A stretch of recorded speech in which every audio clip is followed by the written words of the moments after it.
दोनों भगवान विष्णु जी के पास पहुंचे और दोनों ने अपना अपना मत रखा कि तपस्या का फल बड़ा है या सत्संग का फल बड़ा है। तो विष्णु भगवान ने कहा कि अगर एक का पक्ष ले लिया तो दूसरा नाराज हो जाएगा और दूसरे का पक्ष लिया तो पहला नाराज हो जाएगा। तो विष्णु भगवान ने कहा कि मैं तो सृष्टि का पालन पोषण करता हूँ, तो मैं तो इतना बिजी लाइफ है, मुझे मेरे काम से फुर्सत नहीं मिलती है, तो क्यों ना तुम आप दोनों महादेव जी के पास जाओ तो वह न्याय हो सकता है। ऐसा करके उन्होंने भी बात टाल दी। तो दोनों ऋषि भोलेनाथ के पास पहुंचे कि भोले बाबा हम दोनों का न्याय आप करो कि तपस्या का फल बड़ा है या सत्संग का फल बड़ा है।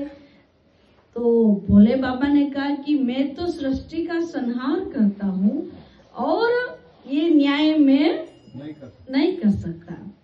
ऐसा करो कि तुम शेष जी के पास जाओ, वहां पर आप दोनों का न्याय वही हो सकता है। तो दोनों ऋषिगण कहाँ पहुँचे? शेषनाग के पास पहुँचे और जाकर कहा, विश्वामित्र जी ने कहा कि मैं हजारों वर्ष तक तपस्या की है तो मेरी तपस्या बड़ी है। वशिष्ठ जी ने कहा कि मैं सत्संग करता हूँ तो मैं सत्संग को बड़ा मानता हूँ, तो अब आप ही न्याय करो कि सत्संग का फल बड़ा है या तपस्या का फल बड़ा है। तो शेषनाग जी ने कहा कि पहले विश्वामित्र जी को कहा कि मैं न्याय तो करूं, पर मैंने क्या कर रखा है अपने ऊपर, सृष्टि को धरती को बोझ है ले रखा है, तो मेरे सिर पर इतना बोझ है पृथ्वी का, तो आप पृथ्वी को लो और फिर मैं न्याय करूं, पृथ्वी का भार आप संभालो।